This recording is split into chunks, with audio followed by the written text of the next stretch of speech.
मैं एक remote border town area में रहती हूँ। हम बच्चों को कम मौके मिलते हैं और फर्स्ट फ्लाइट और इतने बड़े मौके के लिए इट वाज वेरी एक्साइटिंग।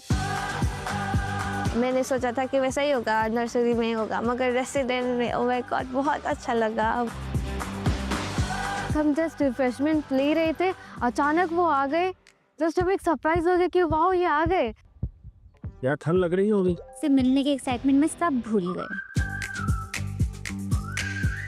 नमस्ते बेटा। वनकम। अच्छी अकाल। हेलो अच्छी। हेलो रची साहब। उनने हम लोग को ये आसाम के गमछे पहना है, जो कि मैं बहुत लकी फील कर रहा हूँ। सर ने बोला मानसी कुछ नहीं गाएगी। मैं खुश हो गई, सर ने मेरा नाम ले लिया। सारी दुनिया तेरे पीछे मुश्किलों से लड़ता चल, बढ़ता चल। तो उस समय हम कंफ्यूज हो जाते हैं कि कौन सा पैटर्न सही है। मैं प्रधानमंत्री बन गया ना, तो भी कोई बताता है ऐसे करो, कोई कहता है ऐसे करो। सर आप बचपन से मेरी एक बहुत बड़ी इंस्पिरेशन रही है और मेरा जन्मदिन भी आपके साथ ही आता है। अच्छा। सर ये बहुत स्पेशल मोमेंट है जो हम आपसे मिल रहे हैं। स्कूल जैसा मत कीजिए, इसके यहाँ स्कूल नहीं है। आइए।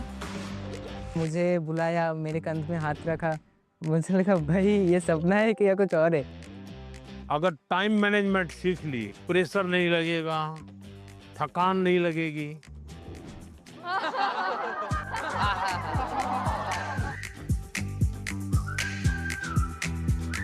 अच्छा भाई, मैं आपसे कुछ सवाल पूछना चाहता हूँ। आपने मुझे बहुत सवाल पूछे।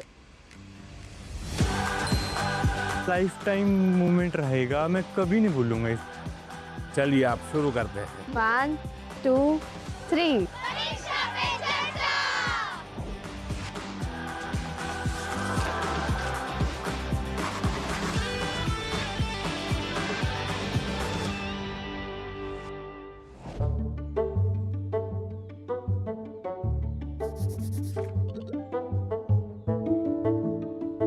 चलिए आप शुरू करते हैं, बताइए।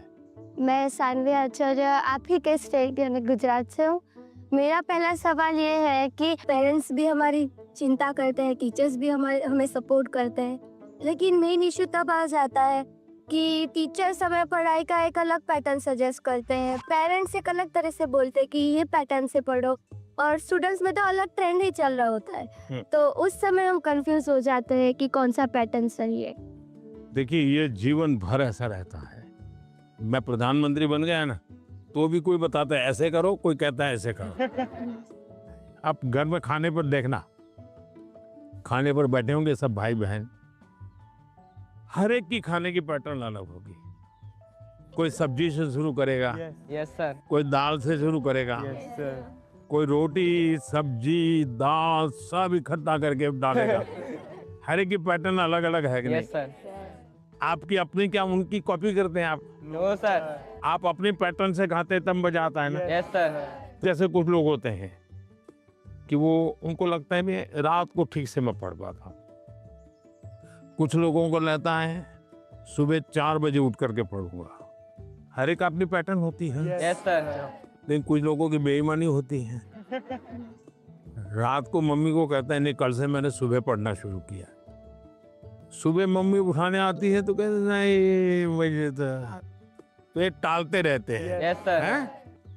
पहली बात है आप अपनी जो पैटर्न है उस पर पूरा भरोसा करो, लेकिन जो पैटर्न के लिए सुझाव देते हैं उसको ध्यान से सुनो, समझने की कोशिश करो, और उसमें आपको लगता है यार मेरी पैटर्न तो है लेकिन ये चीज मैं अगर जोड़ दूं तो अच्छा होगा, लेकिन किसी के कहने पर मत जोड़ो, अपने अनुभव से जोड़ो।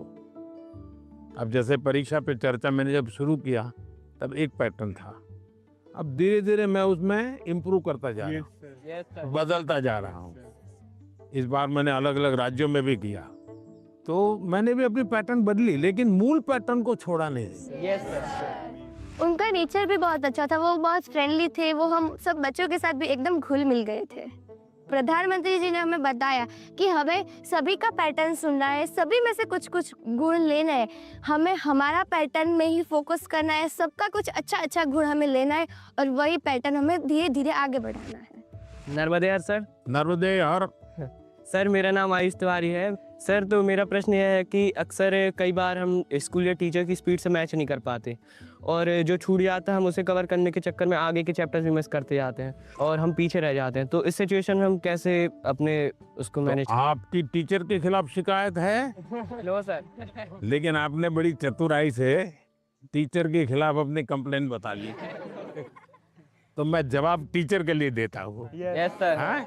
टीचर का प्रयास रहना चाहिए कि स्टूडेंट की ये स्पीड है, एक कदम ज्यादा स्पीड मेरी रहेगी, ज्यादा नहीं।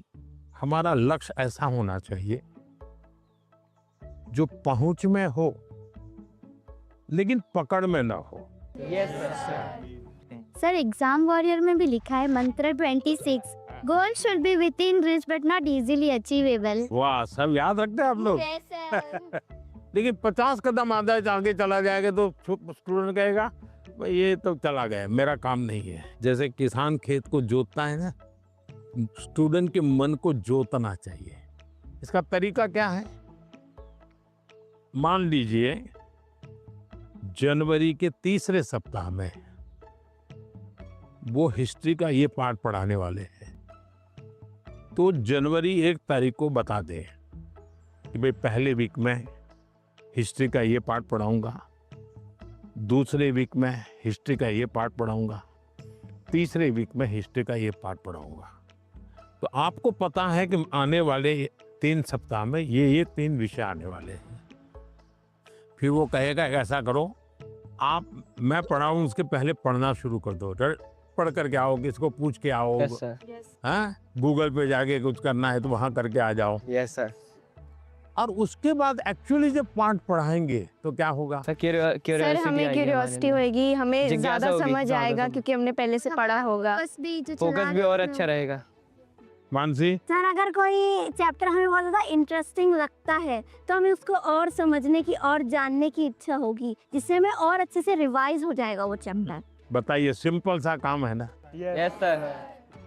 फिर आपको टीचर की स्पीड का प्रॉब्लम आएगा? नहीं आएगा। आप पीछे रह गए ऐसा भाव आएगा? क्यों? क्योंकि आप टीचर से एक कदम आगे चले गए। मन को जोतो, फिर मन को जोड़ो और फिर आपको पढ़ाई के जो विषय रखने हैं रखो, तो आप स्टूडेंट को हमेशा सफल पाओगे।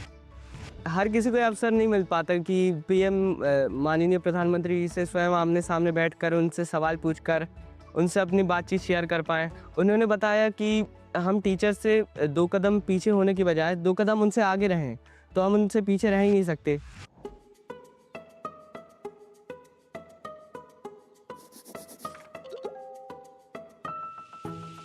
नमस्ते हाँ, सर। नमस्ते। मैं श्रेया प्रधान हूँ सिक्किम से। सो एक सेल्फ कंपोज सॉन्ग है। सो ये 3 लैंग्वेजेस में लिखा हुआ है, अरे वाह, हिंदी, नेपाली और बंगाली में। सो ये देशभक्ति का वैसा वाला सॉन्ग है। इसका टाइटल मैंने रखा है हमारा भारत भूमि। तो आपको कविता लिखने का शौक है? Yes sir. सो कविता सब मैं वो नेचर के बारे में लिखती हूँ ज्यादातर। अच्छा, नेचर के विषय में। भानु जयंती ने भी लिखा था 1-2 बार। Yes sir. चलिए सुनाइए।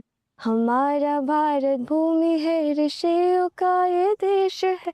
हमारा भारत भूमि है, ऋषियों का ये देश है। अनेकता में एकता, शांति का परिवेश है।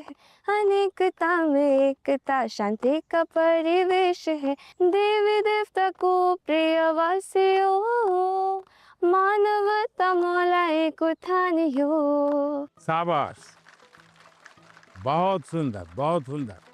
देश की एकता की बात बताई। एक भारत श्रेष्ठ भारत। मानसी, तुम्हें तो आता होगा बेटा कुछ गाना? Yes sir. कौन सा गाओगी गाना बताओ? सुनाना चाहती हूँ। हाँ, सुनाओ। सर ये गाना मेरी मदर ने लिखा है और ये गाना जो है ये स्टूडेंट्स को डेडिकेटेड है। अच्छा, सुनाओ। बढ़ता चल तू बढ़ता चल, करता चल कुछ करता चल, सारी दुनिया तेरे पीछे मुश्किलों से लड़ता चल, सारी दुनिया तेरे पीछे मुश्किलों से लड़ता चल, बढ़ता चल, तू आगे बढ़ता चल। वाह, शानदार। आपकी माताजी को मेरी बधाई दे देना। Sir thank you sir. बहुत इंस्पायरिंग लिखा है माँ ने। सर मेरा यूट्यूब चैनल और फेसबुक पेज और इंस्टाग्राम ये है। यस सर, मेरे फेसबुक पेज में फॉलोअर्स हैं 1.5 लाख। 1.5 लाख। बहुत ज़्यादा मज़ा आया और मेरे लिए ये बहुत ज़्यादा बड़ी और गर्व की बात है कि मैं उनसे मिली। आइए सब लोग बैठ जाइए।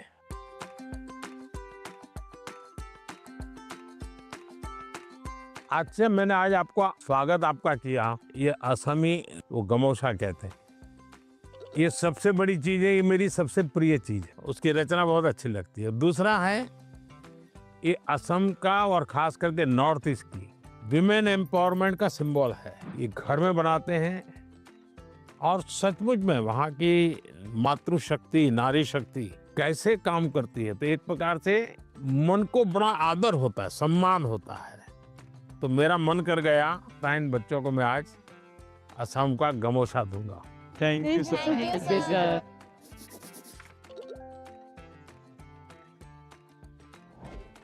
मेरा नाम सबावत वेंकटेश है। हाँ वेंकटेश गारू, बताइए। तो सर अभी मुझे है ना टेक्नोलॉजी और रोबोटिक्स में बहुत इंटरेस्ट है। तो आजकल कई बार आपने भी बोला था कि स्किल ज़्यादा ज़रूरी है, और बाहर भी लोग बोलते हैं मार्क्स ज़्यादा ज़रूरी है, स्किल ज़रूरी है, मार्क्स ज़्यादा ज़रूरी है। ऐसा ही सोच सोच के हमारे अंदर एक डर बैठ जाता है। तो आप बताइए कि स्किल ज़्यादा ज़रूरी है या फिर मार्क्स ज़्यादा ज़रूरी है? ये जो मन में रहता है ना कि इसका महत्व है कि उसका महत्व है, खाने का महत्व है कि सोने का महत्व है, पढ़ने का महत्व है कि खेलने का महत्व है, उसका एक कॉमन जवाब होता है, हर चीज में संतुलन होना चाहिए, बैलेंस होना चाहिए। एक तरफ झुकोगे तो गिरोगे कि नहीं गिरोगे? Yes sir. और सही बैलेंस करके रहोगे तो गिरोगे क्या कभी? No sir. तो ये सिंपल सी बात है। अब दूसरी बात है, स्किल में भी 2 प्रकार के स्किल है। एक है लाइफ स्किल, दूसरा है प्रोफेशनल स्किल। उसमें भी कोई मुझे पूछेगा कि साहब लाइफ स्किल में ध्यान देना चाहिए कि प्रोफेशनल, मैं कहूंगा दोनों में देना चाहिए। अब मुझे बताइए, बिना अध्ययन किए, बिना ऑब्जर्वेशन किए, बिना ज्ञान प्राप्त किए कोई भी स्किल आ सकता है क्या? No sir. तो स्किल की शुरुआत तो ज्ञान से ही होती है। Yes sir. तो उसका महत्व कम नहीं है। मान लीजिए हम बहुत बढ़िया पढ़ लिए हैं, लेकिन एक बार अचानक माँ बाप को बाहर जाना हुआ, अब हमें भूखे मर रहे हैं, किचन में सब पढ़ाए लेकिन पता ही नहीं कैसे करूं, क्या करूं, किस डब्बे में क्या है, कैसे निकालूं। क्यों? हमने कभी ध्यान ही नहीं दिया। जो इसलिए लाइफ स्किल जीवन की रोजमर्रा की जिंदगी है, इसमें हमारी लाइफ स्किल अच्छे से अच्छी कैसे हो। मेरा सुबह उठने का समय क्या है, सोने का समय क्या है, मैं व्यायाम करता हूं तो मेरी उम्र के हिसाब से मैं व्यायाम करता हूं, मुझे नया व्यायाम में सीखता हूं कि नहीं सीखता हूं। मैं किसी को मिलने जाता हूं तो मुझे बातचीत करना कॉन्फिडेंस से आता है कि नहीं आता है। मुझे रेलवे स्टेशन पे गया और मुझे मालूम ही नहीं है भाई टिकट कहाँ से लेना, तो मैं 10 लोगों को पूछता हूँ भाई टिकट कहाँ से लेता हूँ। तो लाइफ स्किल जो है वो हमने आत्मसात करनी ही करनी चाहिए। अब दूसरा विषय प्रोफेशनल स्किल। आप मानो डॉक्टर बनने वाले हैं तो डॉक्टरी की स्किल आपकी एकदम से अपडेट होनी चाहिए। ऐसा नहीं कि मैं नंबर 1 हो गया था यूनिवर्सिटी में और इसलिए मैं ऑपरेशन करूं या न करूं चल जाएगा, ऐसा नहीं है। आपको अगर हार्ट स्पेशलिस्ट बनना है तो किताबें आपको हार्ट स्पेशलिस्ट बनने में मदद कर सकती है, हार्ट स्पेशलिस्ट नहीं बना सकती। हार्ट स्पेशलिस्ट तो आप तब बनेंगे जब एक्चुअली आप पेशेंट के साथ, उसके हर स्टेजेस के साथ जुड़ करके अपना स्किल डेवलप करोगे। अगर आपको वकील बनना है, आपको कॉन्स्टिट्यूशन की सारी धाराएं पता है, इस धारा में इतनी सजा होती है, इस धारा से ऐसे बेल मिलता है, सब मालूम है। लेकिन अगर आपको अदालत में जाकर के एक वकील के रूप में तैयार होना है तो किसी वकील का जूनियर बनना पड़ता है, प्रोफेशनल स्किल सीखनी पड़ती है, उसमें से आपको आगे आना होता है। और इसलिए लाइफ स्किल, उसमें कोई कॉम्प्रोमाइज नहीं है, 100% वो तो अचीव करना ही चाहिए। प्रोफेशनल स्किल, जिस प्रोफेशन में इंटरेस्ट है, इसमें लगातार नया करते जाना। अब उसमें भी पहले हार्ट के पेशेंट को इतनी टेक्नोलॉजी नहीं थी, आज टेक्नोलॉजी आ गई, तो आपकी उम्र भले 40 साल हो गई होगी, लेकिन आपको टेक्नोलॉजी पढ़नी पड़ेगी। तो शिक्षा और स्किल एक दूसरे के जुड़वा भाई बहन है, वो दो अलग नहीं है, लेकिन स्किल जीवन में बहुत अनिवार्य है। मैं एक बहुत गरीब फैमिली से बिलोंग करता हूँ। फैमिली भी प्राउड फील कर रही है कि मेरा बेटा गया है। एक्साइटमेंट बढ़ गई थी उनसे बात करने के लिए, तो हमें ऐसा चांस मिला कि हम बात कर सकते हैं उनसे। जैन सर। सर, मेरा नाम ममता के शाम है, मैं सैनिक स्कूल इम्फाल मणिपुर से आई हूँ। सर, आप बचपन से मेरी एक बहुत बड़ी इंस्पिरेशन रही है और मेरा जन्मदिन भी आपके साथ ही आता है। अच्छा, मुझे अभी एक नेता ने फोन किया था मेरे जन्मदिन पर, है 17 सितंबर को, तो उसने मुझे कहा कि आपके 75 हो गए, बोले अभी 25 बाकी है। मैंने कहा तो मैं जो बीता है उसको गिनता नहीं हूँ, जो बचा है उसको गिनता हूँ। और इसलिए जीवन में मैं आपको भी कहता हूँ, बीता है उसकी गिनती में समय बर्बाद मत कीजिए, जो बचा है उसको जीने के लिए सोचिए। अच्छा बताइए। सर, मेरा आपसे ये प्रश्न है कि सर, हम बोर्ड्स एग्ज़ाम या फिर कोई स्कूल के एग्ज़ाम के प्रिपरेशन करते समय पिछले कुछ सालों के क्वेश्चंस देखते हैं और हम ये अपने आप तय कर लेते हैं कि कौन सा टॉपिक ज़्यादा सही रहेगा, कौन सा ज़रूरी है, और कुछ हम सोचते हैं कि मार्क्स कम है एग्जामिनर का, यहाँ पे फोकस नहीं होगा तो हम छोड़ देते हैं। क्या ऐसा करना सही है? कभी कभी आपने देखा होगा अखबार में हेडलाइन आ जाती है कि इस बार पेपर बहुत भारी था, बच्चों को बहुत तकलीफ हुई। ये क्यों होता है? सिलेबस के बाहर का होता है क्या? No sir. लेकिन आपको भारी क्यों लगता है? क्योंकि आपने वो 10 साल की पैटर्न के जो 3, 4, 5 साल एक एक विषय के सवाल है उसी पर ध्यान केंद्रित किया। Yes sir. पहले आता था श्योर सजेशंस, फिर आने लगा इम्पोर्टेंट क्वेश्चंस, फिर आने लगा 10 साल के पेपर आप कर लीजिए, वही पैटर्न चलेगा। Yes sir. ये बीमारी जब मैं पढ़ता था तब भी थी, और ये बीमारी फैलाने का काम कुछ टीचर भी करते हैं। टीचरों को क्या लगता है कि मेरे स्कूल का नंबर अच्छा हो, मेरे क्लास का नंबर अच्छा हो, इसलिए वो क्या करते हैं, जिससे नंबर मिले वही पढ़ाते हैं। Yes sir. अच्छे टीचर आपने देखा होगा सर्वांगीण विकास के लिए पूरा सिलेबस पढ़वाते हैं, पूरे सिलेबस पर मेहनत करवाते हैं, उस सिलेबस का आपकी जिंदगी में क्या उपयोग है वो समझाते हैं। अब आप देखिए कोई खिलाड़ी है, अगर मान लीजिए उसको बॉलिंग करनी है, तो क्या वो अपने कंधे के मसल से मजबूत करता रहेगा तो अच्छा बॉलर बनेगा क्या? उसको और क्या क्या करना पड़ेगा? एक्सरसाइज करनी पड़ेगी, योगा करना पड़ेगा, एक्सरसाइज करनी पड़ेगी, पूरे शरीर को मजबूत करना पड़ेगा, उसको मन को भी मजबूत करना पड़ेगा। Yes yes sir. उसको अपना खाने की पद्धति को भी उसके अनुकूल बनाना पड़ेगा। Yes sir. उसको नींद भी उस प्रकार से लेनी पड़ेगी। करता क्या है? बॉल फेंकता है, लेकिन पूरे शरीर को तैयार करता है कि नहीं करता है? Yes sir. शरीर का एक अंग भी वीक रह गया, बॉलिंग अच्छी करता है, कंधा बहुत अच्छा है, स्पीड सब अच्छी है, लेकिन पैर ठीक नहीं काम कर रहा है, तो बॉलिंग कर पाएगा क्या? No sir. जैसे एक प्लेयर को अपने गोल को पाने के लिए खेल में मास्टरी पानी है तो भी उसको संपूर्ण शरीर की चिंता करनी पड़ती है। वैसे ही हम जिंदगी परीक्षा के लिए नहीं है, हमारे जीवन को बनाने के लिए शिक्षा एक माध्यम है, और हम शिक्षा सही करते हैं गलत करते हैं तो बार बार हम अपने एग्जाम करते हैं। तो ये जो एग्जाम है वो हमें अपने आप को एग्जामिन करने के लिए एग्जाम है। अल्टीमेट गोल एग्जाम के नंबर नहीं हो सकता है। अल्टीमेट गोल संपूर्ण जीवन के विकास का होना चाहिए। और इसलिए ये जो पैटर्न हम 10 क्वेश्चन कर लें, ये कर लें, हमने अपने आप को सीमित नहीं करना चाहिए। इसका मतलब ये नहीं कि ये भी नहीं करना, ये भी करना चाहिए, लेकिन उसको अगर 10% देते हैं तो 90% और करना चाहिए। तो मेरा तो सभी विद्यार्थियों से आग्रह है कि आप जिंदगी सबसे ज्यादा उत्तम बने, जीवन अपना श्रेष्ठ बने, अपना पूरा जीवन शानदार रहे, उसके लिए जीवन को तैयार करना है। और शिक्षा एक माध्यम है, उस माध्यम के रूप में उसको करना चाहिए। ठीक है?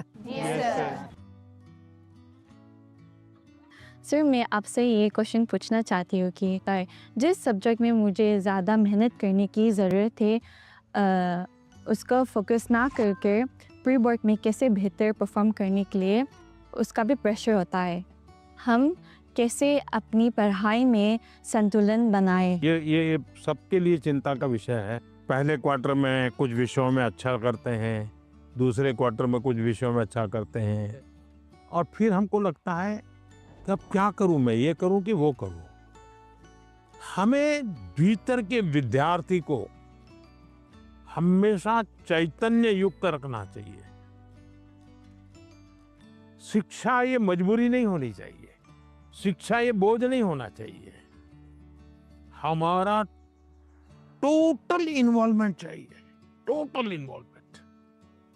अगर टोटल इन्वॉल्वमेंट नहीं है तो फिर आधी अधूरी शिक्षा वो जीवन को कहीं सफल नहीं बनाने देती। ये जो बीमारी आ गई है, मार्क्स मार्क्स मार्क्स, मुझे बता दीजिए, जो पिछले साल बोर्ड में 1 से 10 नंबर जो लाए हैं, आपको किसी को नाम याद है क्या? बहुत मुश्किल से याद होगा जी। इतना ही नहीं, आप 1 महीने के बाद पूछोगे कि भाई ये अखबार में इनकी फोटो छपी थी, इनके नाम आए थे, वाहवाही हुई थी, फिर भी हम उतना उनको भी याद नहीं रखते।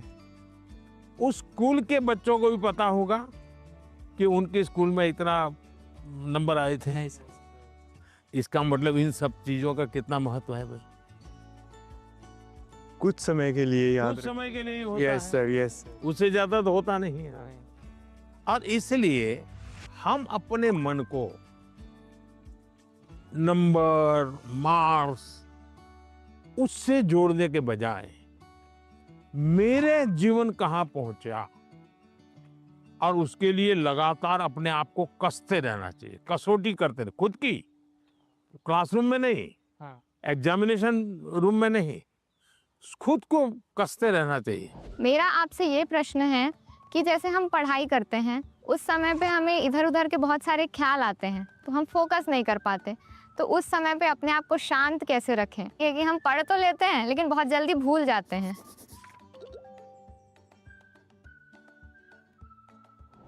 अब जैसे आज यहाँ आप आए हैं, आज से 25 साल के बाद कोई आपको आज के इस कार्यक्रम के विषय में पूछेगा तो क्या होगा? भूल जाएंगे कि याद रहेगा? याद रखिए सर, ये बहुत यादगार रहेगा। सर, ये बहुत स्पेशल मोमेंट है जो हम आपसे मिल रहे हैं।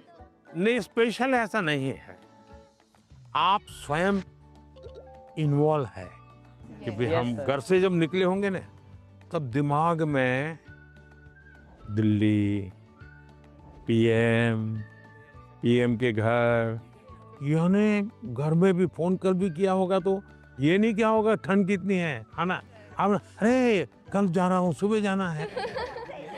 इसका मतलब आप पूरी तरह इसमें इन्वॉल्व है कि नहीं है? इसी के कारण आपको 20 साल 25 साल के बाद भी यहाँ की हर चीज याद रहेगी।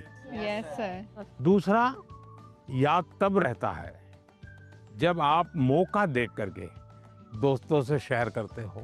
आप अपने क्लास में अपने से जो कम होशियार जो स्टूडेंट है, ऐसे 1-2 को दोस्त बनाए और फिर उसको कहोगे मैं तुम्हें सिखाता। अपने से ऊपर का जो स्टूडेंट है, हमसे ज्यादा होशियार है, उसको कहो भाई 5-10 मिनट मेरे साथ बैठो, मुझे बताओ मैं ये सोच रहा हूँ ठीक है क्या, तुम करेक्ट करो, तो हमें डबल फायदा होगा। Yes sir. जब हम उनका भी ओपिनियन लेते हैं हाँ, फिर हमें और थॉट्स आते हैं कि इसमें और क्या हो सकता है। तो इससे फायदा होता है, जी सर। नए नए आइडियाज आते हैं, जी सर। तो आपका मन एकदम खुल जाता। जब मैंने उनसे क्वेश्चन पूछा, मैंने डायरेक्ट इंटरेक्ट किया उनसे और उन्होंने मुझे सेटिस्फैक्ट्री आंसर दिया, तब ऐसा लग रहा था कि we are living our dream, क्योंकि यहाँ आना सबके उसमें नहीं रहता, सबकी किस्मत में नहीं रहता। So I am feeling that I am very fortunate. सत श्री अकाल। सत श्री अकाल। मेरा नाम एकम कौर है, मैं पंजाब से आई और मेरा आपसे ये प्रश्न है कि जो 12वीं कक्षा के स्टूडेंट्स होते हैं वो अपने बोर्ड्स के एग्ज़ाम के साथ जो कंपटीशन एग्ज़ाम्स होते हैं उसकी भी तैयारी करते हैं, क्या ये सही है? क्योंकि उन दोनों एग्ज़ाम्स के जो एग्जामिनेशन पैटर्न होता है वो बहुत अलग होता है और वो एग्ज़ाम्स आते भी सेम टाइम पे हैं। ये चिंता आपकी सही है। एक ही समय में दो मान लीजिए क्रिकेट का खेल खेल रहा है, उसी समय उसको फुटबॉल का भी मैच में जाना है तो उसको लगता है कि मैं क्रिकेट के लिए मेहनत करूँ कि फुटबॉल के लिए। Yes sir. मेरा आग्रह रहेगा तो आपको पहली प्रायोरिटी 12th को देनी पड़ेगी। लेकिन अगर हमने एक विद्यार्थी के रूप में जो मेरे उम्र से, मेरे क्लास से जुड़े हुए सिलेबस को आत्मसात किया है, तो कॉम्पिटिटिव एग्जाम उसके लिए अलग मेहनत नहीं करनी पड़ेगी। Yes sir. ये बाय प्रोडक्ट होगा। कुछ माँ बाप को क्या रहता है, इस उम्र से पहले ये हो जाना चाहिए। Yes sir. तो मैं माँ बाप से कहूंगा उनकी क्षमता, योग्यता, रुचि के अनुसार कि बच्चों को खिलने दो।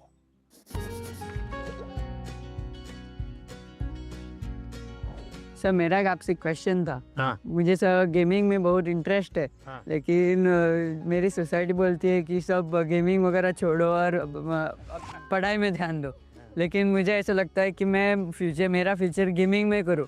जो मुझे कैसे पता चलेगा सर कि मैं सही रास्ते से जा रहा हूँ या गलत?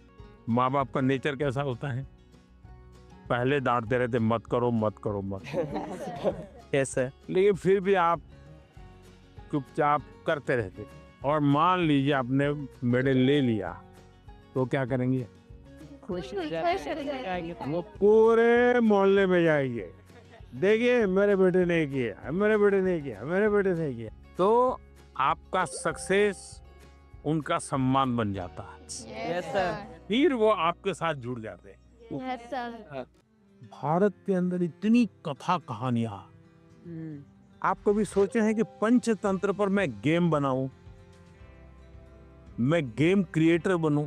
और जैसा मानसी का अपना एक पेज है, आप भी अपना एक सोशल मीडिया प्रोफाइल बनाइए और आप 1 या 2 गेम खुद तैयार कीजिए और इन गेम को आप में से लॉन्च कीजिए। तो आपके घर के लोगों को लगेगा अरे देखो इतना छोटा है, 10,000 इसके फॉलोअर खेलते हैं, 20,000 खेलते हैं। तो घर के लोग फिर आइडिया देना शुरू करेंगे, देखो ये हनुमान जी वाली वो कथा है ना, तुम उस पर गेम बनाओ, देखो कैसे हैं।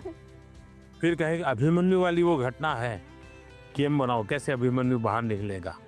तो आपको नए नए आइडियाज आएंगे। और इसलिए गेमिंग में आपकी रुचि है, अच्छी चीज है, आप कभी भी संकोच मत कीजिए। लेकिन टाइम पास और डेटा सस्ता है भारत में, है टेक्नोलॉजी बहुत महंगी नहीं है, तो बस लगे रहो। ऐसे ही मस्ती के लिए खेलना ऐसा नहीं। जो जुआ चलता है ना, या वो हमें देश में होने नहीं देना है। मैंने अभी कानून बनाया कि जो जुआ खेलते हैं, गेम में पैसे लगाते हैं, वो बर्बादी है। Yes sir. उसको नहीं होने देना। लेकिन गेमिंग एक स्किल है और उसमें स्पीड भी होती है, बहुत स्पीड होती है। यस, आपकी इतनी अलर्टनेस बने, एक प्रकार से स्वयं के डेवलपमेंट के लिए भी वो एक अच्छा प्रकार है। लेकिन बेस्ट क्वालिटी की गेम ढूंढ करके अपनी एक्सपर्टाइज पाने का प्रयास करना चाहिए। करेंगे? Yes sir. पीएम के रेजिडेंस पे आके तो बहुत एक्साइटिंग चीज़ थी मेरे लिए। फ्रेंडली बात कर रहे थे, वो हमसे अच्छे से क्वेश्चन जान के ले रहे थे और हमारे को अच्छा वाला आंसर दे रहे थे। नमस्ते सर। सर हमें ना पहले एग्जाम से स्ट्रेस होता था, बहुत चिंता होती थी और ये बुक पढ़ के हमने हमारी चिंता को भगा दिया है, इसी के लिए हमने सबने कोट लिखे हैं।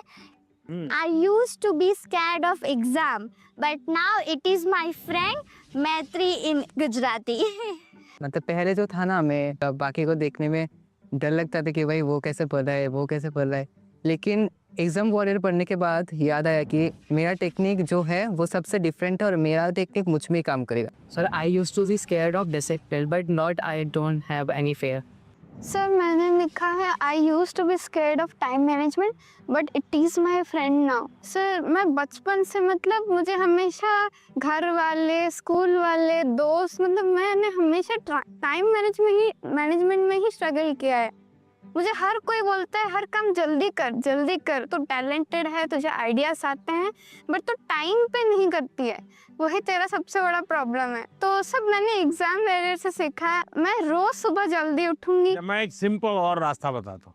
रात को आप जब सो जाए ना, उसके पहले डायरी में लिखो कि कल मुझे जो बिल्कुल करने ही करने ऐसे कौन से काम, और दूसरा फिर आज जो लिखा है तो दूसरे दिन टैली करो हुआ कि नहीं हुआ, और टिक मार करो। कल मैंने लिखा था कि मैं आज 5 काम करूं, लेकिन 3 ही किया, तो टिक मार करो, 2 रह गए। फिर सोचो 2 कौन रह गए। मैंने दोस्तों के साथ फोन पे ज्यादा बात कर ली। एक टीवी सीरियल था तो मैं 30 मिनट उसमें लगा दिया। तो आपको खुद को लगेगा हाँ ये मैं समय बचा सकता। कभी कभी क्या होता है, हमें पता ही नहीं होता है कि हम समय कैसे बर्बाद करते हैं। जीवन में अगर टाइम मैनेजमेंट सीख ली और समय का प्रोडक्टिव यूज सीख लिया, तो आप देखिए आप कभी भी प्रेशर नहीं लगेगा, थकान नहीं लगेगी। अब जैसे मैं हूँ, इतने सारे काम होते हैं, लेकिन मुझे टेंशन नहीं है, क्योंकि मुझे बहुत पहले से ही एक प्रकार से समय का सही उपयोग करने की आदत बन गई। I used to think the Max is the ghost, but now I am the ghost. मेरे बचपन पे मैक्स को देखकर इतना डरा कि वो जैसे भूत, पर अब मैं इतना नजीक आ गया हूँ कि अब मैक्स को छोड़कर नहीं रह पाता। अच्छा, इतना बड़ा चेंज आया।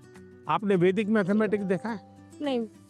ऑनलाइन वैदिक मैथमेटिक्स के क्लास चलते हैं, क्योंकि वो जादू के खेल की तरह। अगर थोड़ा उसमें रुचि लेंगे तो आपको बहुत मजा आएगा, और अपने दोस्तों को भी मैथ्स के उस प्रकार के गेम दिखा सकते हो, तो आपकी रुचि और बढ़ जाएगी। Yes sir, I used to be scared of exams, but it is my friend now.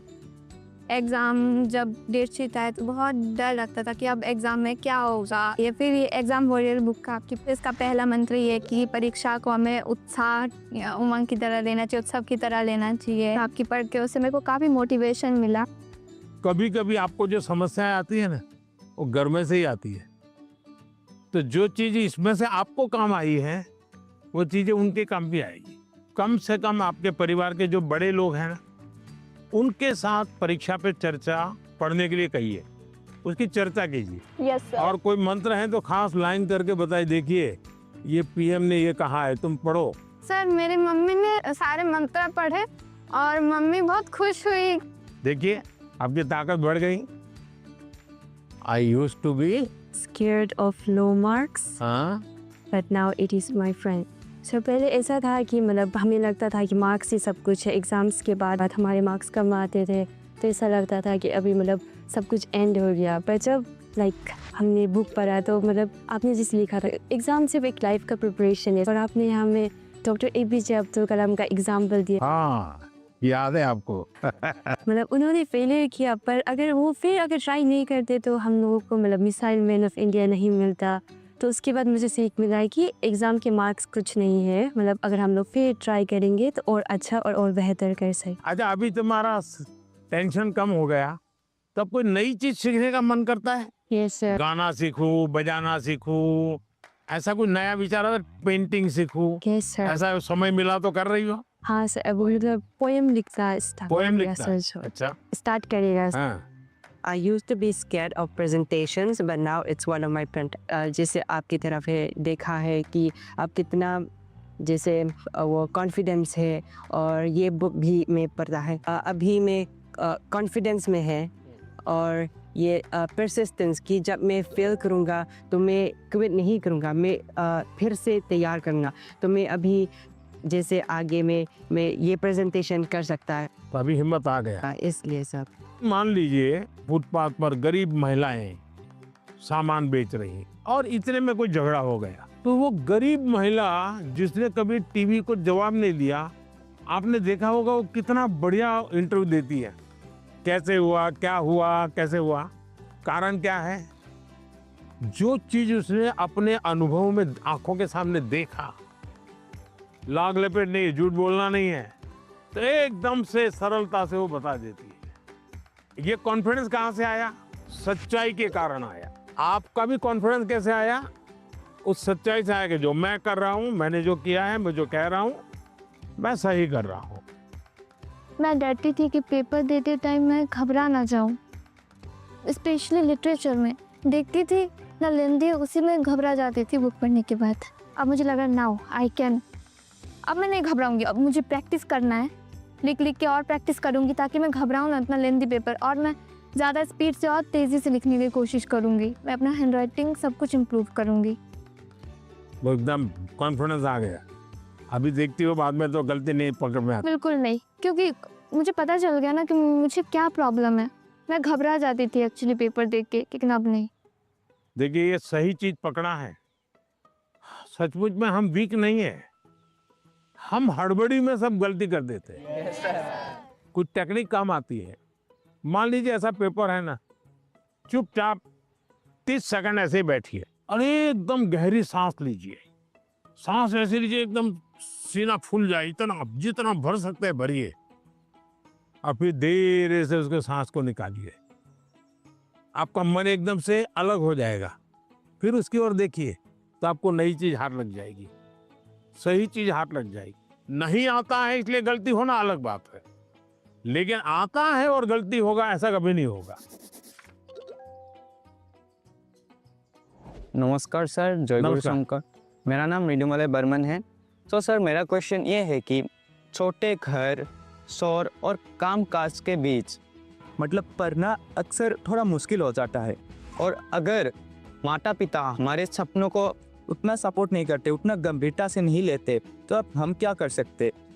देखिए मैं बताता हूँ, मैंने एक वीडियो देखा था सोशल मीडिया पे जो मेरे मन को छू गया था। एक पिताजी बैलगाड़ी में अपना जो रोजी रोटी कमाने के लिए कुछ सामान लेकर के जा रहे थे, और उनका बच्चा उस बैलगाड़ी में सामान भरा पड़ा था, ऊपर कहीं सामान के ऊपर बैठा हुआ था, लेकिन क्या कर रहा था? वो अपनी किताब पढ़ रहा, यानी वो कंफर्ट की चिंता नहीं कर रहा। कुछ लोग होते हैं कि भाई नींद नहीं आती। क्यों नहीं आती? कमरा ऐसा है, अगर उसको 5 स्टार होटल में रखोगे ना तो भी नींद नहीं आएगी।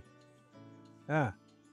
तो ये जो सोच है कि सुविधा होगी तो क्षमता आएगी, ऐसा नहीं है। हमारे देश में बोर्ड की एग्जाम में जो नंबर लाते हो बच्चे कौन है? छोटे छोटे गांव के हैं। पहले क्या होता था? बड़े परिवार के, बड़ी स्कूल के बच्चे ही। अब ऐसा नहीं है, छोटे छोटे परिवार के थे। अब वहां तो कोई कंफर्ट नहीं है। देखिए अभी मैं ब्लाइंड क्रिकेट टीम से बच्चियों को मिला और वो जीत करके आई थी। जब मैंने उनको सुना तो अपने आंख में आंसू आ गए। ऐसी बातें थी, घर नहीं है और ब्लाइंड है, खेलना सीखा, दिव्यांग होने के बावजूद भी वो यहाँ तक पहुंच गई। तो उसको कहाँ पैदा हुई, कहाँ रहती थी, उसमें मैटर नहीं करता था। तो हम कंफर्ट जोन ही जीवन बनाता है, ये भ्रम में नहीं रहना चाहिए। जीवन बनता है जिंदगी जीने के तरीके से। माननीय प्रधानमंत्री जी को देखा तो मुझे तो अपने आप पर विश्वास नहीं हो रहा कि वो आ रहे हैं, लीडर है इंडिया के। तो मुझे लगा कि वो बहुत सीरियस रहते होंगे, लेकिन जब उनसे बातें की ना, बातें करके अपने अपने लगे। उन्होंने जो एडवाइस दी थी उसको सुनकर ऐसा लगा कि हाँ मैं तो ये कर सकता हूँ। अब मैं वो फॉलो करूँगा और अपने जीवन में उसको उन एडवाइस को फॉलो करने की कोशिश करूँगा। वनकम सर। वेलकम सर, मेरा नाम निखिल है सर। मैं लैंड ऑफ टेम्पल्स तमिलनाडु से आया हूँ सर। तो एग्ज़ाम्स के वक्त कभी कभी हमारे घर में गेस्ट आते हैं सर। सर और वो हमारे प्रिपरेशन के बारे में पूछते हैं। कुछ चीज़ें हम अपने माइंड से निकाल के रख देते हैं, भूलना चाहते हैं, उसी के बारे में वो वापस पूछते हैं और हमें उसके बारे में याद दिला देते हैं ऐसे। और इसके बारे में हमारे मम्मी पापा भी कुछ कर नहीं पाते। सर तो मैं आपसे ये पूछना चाहता हूँ, ऐसे सिचुएशंस को हम कैसे हैंडल कर सकते हैं सर? मैं एक चालाकी बताता हूँ क्या करना चाहिए। जैसे आए ना, बोले अंकल जी आप बहुत सफल व्यक्ति हैं, मैंने सुना है, मुझे आप बताइए ना बचपन में आप कैसे पढ़ते थे? क्या आपको कभी गुस्सा आता था? क्या आपको कभी टीचर मारते थे? क्या आप कैसे करते थे? वो पूछे उसके पहले आप पूछो, आप देखिए पूरा टेबल टर्न हो जाएगा। हाँ सर। जब वो आए मैं टोटली सरप्राइज था। जिन्हें अभी तक टीवी में देखा है उन्हें रियल लाइफ में सीधा देखने को मिल रहा है। और उन्होंने बहुत क्रिएटिव आंसर दिया, मैंने एक्सपेक्ट नहीं किया था। उन्होंने बोला कि सीधा टेबल पलट देने के लिए। हमें उनसे जाके पूछना चाहिए कि आपने कैसे किया लाइफ में, आपने इस स्टेज में इस पड़ाव को आपने कैसे पार किया। जुले सर, मेरा नाम पद्मा है, मैं लद्दाख से हूँ। तो मेरा ये प्रश्न है कि हमारे उम्र के बच्चे को बड़े सपने देखना चाहिए और उन्हें पूरा करने की शुरुआत कहाँ से करना चाहिए सर? सपने न देखना वो तो क्राइम है। सपने देखने ही चाहिए, लेकिन सपनों को गुनगुनाते रहना ये कभी काम नहीं आता है। और इसलिए जीवन में कर्म को प्रधान देना चाहिए। मैं जहां हूं वहां मुझे सफल होना है, तभी मैं आगे जाऊंगा। मैं देखता रहूं और मुझे अगर पेड़ पे चढ़ना ही है तो आम देखता रहूं तो आम नहीं पकड़ता। अब जैसे मान लीजिए हमारा मन कर गया कि मुझे एस्ट्रोनॉट होना है और मुझे चंद्रमा पे जाना है, तो फिर मुझे पढ़ना चाहिए कि पहले एस्ट्रोनॉट कौन हुए, उनकी बायोग्राफी क्या थी, ये स्पेस होता क्या है। धीरे धीरे उसमें रुचि हमारी बढ़ानी चाहिए। फिर टीवी पे कोई कार्यक्रम है तो उसको खाद देखना चाहिए, तो आपको खाद पानी मिलता रहेगा, हैं, आपको फर्टिलाइजर जिसको कहे मिलता रहेगा, तो वो विचार आपका पनपेगा। औरों को बताने से फायदा नहीं होगा। कभी कभी हम बता देंगे, भाई मजाक उड़ाएंगे, ये तो एस्ट्रोनॉट बनने वाला है। तो हमारे मन के सपने पब्लिक नहीं करने चाहिए, लेकिन लीक करके रखने चाहिए। मैं बहुत नर्वस थी क्योंकि मेरा ये लाइफ का पहला एक्सपीरियंस था परीक्षा पे चर्चा पर। बट जैसे प्राइम मिनिस्टर मेरे सामने आते ही मेरा पूरा नर्वसनेस एक्साइटमेंट में बदल गया था। Sir I have a question कि हम जो बड़े सपने देखते हैं उन्हें हमें पूरा करने के लिए रोज़ाना कौन सी एक छोटी सी हैबिट या कौन सी एक आदत अपनानी चाहिए जिससे हम अपने सपने के नज़दीक पहुंचते जाएं? एक तो मुझे लगता है कि हमने बायोग्राफी पढ़नी चाहिए, बड़े जो भी सब है उसके विषय में। कभी कभी क्या होता है हमारे सामने वो बड़े बने वही पता चलता है, लेकिन वो भी तो कभी छोटे थे। आज पीएम आपको मिला होगा, वो पीएम कभी तो छोटा होगा ना। तो हम जब बायोग्राफी पढ़ते हैं तो लगता है नहीं भाई ये बड़ा तो था, लेकिन पहले तो यहाँ था। फिर उसमें से आप को रिलेट करोगे, हाँ मैं भी ऐसा ही हूँ, ये तो मैं भी करता हूँ, वही करते हैं, ऐसा नहीं है। फिर आपका विश्वास बढ़ेगा, हाँ यहाँ से शुरू कर सकते हैं। ये पहला कदम है, उन्होंने ऐसा किया था, ये दूसरा कदम है, उसने ऐसा किया था, ये तीसरा कदम है। तो आप अपने आप अपना रास्ता मजबूती से आगे बढ़ा सकते हैं। उनकी एडवाइस सुन के मुझे ऐसा लगा कि जो मेरा आइडियल है मैं उसके देखूं और उसकी पूरी जानकारी निकालूं और देखूं कि वो किस बैकग्राउंड से बिलोंग करते थे, उनके सामने क्या परेशानियां थी, उन्होंने क्या क्या फेस किया। तो उनको जान के मैं क्या एक छोटा सा स्टेप ले सकती हूँ और उस पर काम कर सकती हूँ, और वो जब पहला वाला स्टेप कंप्लीट हो जाए तब हम दूसरे स्टेप पे जा सकते हैं। सर मुझे आपको एक कविता सुनानी है। कविता सुनानी है, सुनाओ। हम सबके अरमान है आप, भारत के अभिमान है आप, भारतवर्ष के केवट है आप, मानवता के सेवक है आप। मैं बड़ी दूर से आई हूँ, कुछ प्रश्नों को अपने साथ दिलाई हूँ, परीक्षा पे चर्चा की सौगात उठाए हैं, फिर हम सब ने ये मौका पाए हैं। आप ममता की परछाई है, वंचितों के हमराही है, देश को आगे रखते हैं, भारत माँ की जय कहते हैं। तो लो मैं भी ये कहती हूँ, मन की बात रखती हूँ, आप साधना पुरुष और योगी हो, भारत के सपनों के मोदी हो। यह कहकर मैंने वाणी को विराम दिया, वाह वाह यहीं से वाह, आपको प्रणाम किया। बढ़िया कविता बनाती हो। जब वो मेरे से मिले, जब मैं पोएम सुना रही थी और जब वो मेरे से बात कर रहे थे और जैसे जैसे पास आ रहे थे ऐसे लग रहा था अब मेरे को चक्कर आएंगे और अब मैं यही गिर जाऊंगी। ये अच्छा हुआ, आप लोगों ने सब अपनी अपनी बातें लिखी। धन्यवाद सर। आइए,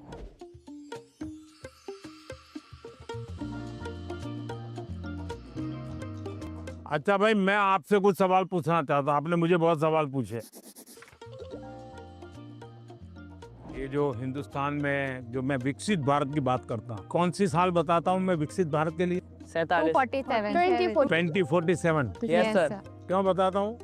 ये 100 साल की एक सेंचुरी का गोल है। आज़ादी को 100 साल हो, जब भारत की आज़ादी के 100 साल होंगे तब आपकी एज कितनी होगी? 39 49 49 ये 39, 40, 35, 45 ये जो एज होगी वो कितनी महत्वपूर्ण उम्र होगी आपकी, कितनी सारी चीजें आपके सामने तैयार होगी। तो ये सब मेहनत किसके लिए कर रहा हूँ? हमारे लिए। अब हम सबने करनी चाहिए कि नहीं करनी चाहिए? Yes sir. अब देखिए, महात्मा गांधी जी ने 1915 में वो वापस आए अफ्रीका से और आजादी का आंदोलन चलाया। तो 15 से 47 तक आजादी आजादी लगे रहे कि नहीं लगे रहे? Yes sir. आजादी आई कि नहीं आई? Yes sir. भगत सिंह जी फांसी के तख्त पर चढ़ गए, यस सर। छोटी आयु में चढ़ गए, लेकिन आजादी का सपना बो करके गए कि नहीं गए? Yes sir. हर दिलों में हर नौजवान को आजादी के लिए जीने के लिए सिखाया कि नहीं सिखाया? Yes sir. अगर आजादी के 25 साल पहले, आजादी के 30 साल पहले जो सपना देखा गया, उन सपनों के लिए जो उन्होंने कष्ट सहन किए, त्याग किया, बलिदान किया, आजादी मिली कि ना मिली? अगर इतनी बड़ी आजादी मिल सकती है तो क्या हम सबके प्रयत्न से विकसित भारत बन सकता है कि नहीं बन सकता है? Yes sir. आपको विश्वास है? Yes sir. और इसलिए कभी भी भूलना नहीं चाहिए। ये सपना हमेशा आपको भी घर में जाके लिखना चाहिए। विकसित भारत के लिए मुझे ये करना है। अब कौन सी ऐसी 5 चीजें हैं जिसको मैं करूं विकसित भारत के लिए? सर अपने अंदर स्किल्स डेवलप करेंगे। सर हम खुद पर विश्वास कर कर आगे बढ़ेंगे। खुद पर विश्वास करेंगे। स्वदेशी चीजों का ज्यादा उपयोग करेंगे। अब ये स्वदेशी करेंगे तो करेंगे कैसे? तो पहले हमें मन को तैयार करना पड़ेगा। Yes sir. स्वदेशी चीज तो बात की बात है। Yes sir. हम जो गुलामी की मानसिकता में जीते हैं, स्कूल में कोई दोस्त विदेशी जैकेट पहन के आया और कहेगा ये तो फलाने देश का है, तो हमारा ध्यान कैसा रहता है? अच्छा अच्छा, होता है कि नहीं होता है? Yes sir. सर एक काम आप लोग करेंगे? Yes sir. सुबह ब्रश करने से लेकर के दूसरे दिन सुबह ब्रश करने तक हम जिन जिन चीजों का उपयोग करते हैं उसका लिस्ट बनाइए। आपको पता भी नहीं होगा, कंघी भी विदेशी होगी, आपको पता ही नहीं होगा। जूते भी विदेशी होंगे, आपको पता नहीं होगा। एक बार आपको लिख करके देखना चाहिए, चलो भाई इस महीने में ये 10 चीजें पुरानी हो जाएगी, अब नई इंडियन लाएंगे। अगले महीने ये 10 पूरी हो जाएगी, इंडियन लाएंगे। तो 1 साल के भीतर भीतर सब विदेशी चीजें निकल जाएगी, इंडियन चीजें घर में आ जाएगी। तो हमें तय करना चाहिए जैसा भी होगा मेरे शरीर पर, मेरे परिवार में, मेरे जीवन में, मेरी कोशिश होगी कि मैं पहले देखूंगा कि बताओ पहले इंडियन है कि नहीं है। तो करेंगे? Yes sir. अगर हम ही हमारे देश की चीजों का गौरव नहीं करेंगे तो दुनिया करेगी क्या? अब जैसे हम लोग लेट हो जाते हैं तो क्या बोलते हैं? हम बोलते हैं ये तो इंडियन टाइम है, बोलते हैं कि नहीं बोलते हैं? ऐसा है। मतलब हम लेट हम हुए, कार्यक्रम हमने देर से शुरू किया और गाली किसको दी? इंडिया को। दूसरा है कर्तव्य का पालन। पहले अपना जीने के तरीका बदलो। अब पहले शुरुआत करो स्वच्छता से। हम गंदगी नहीं करेंगे।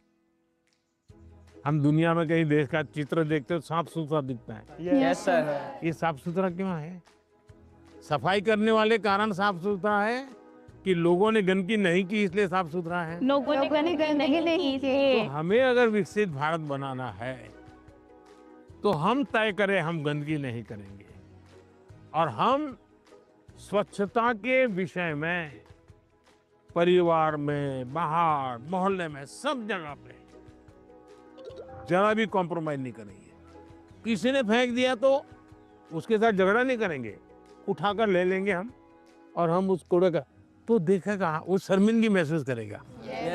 कि मेरा कचरा इसने हाँ। उठाया।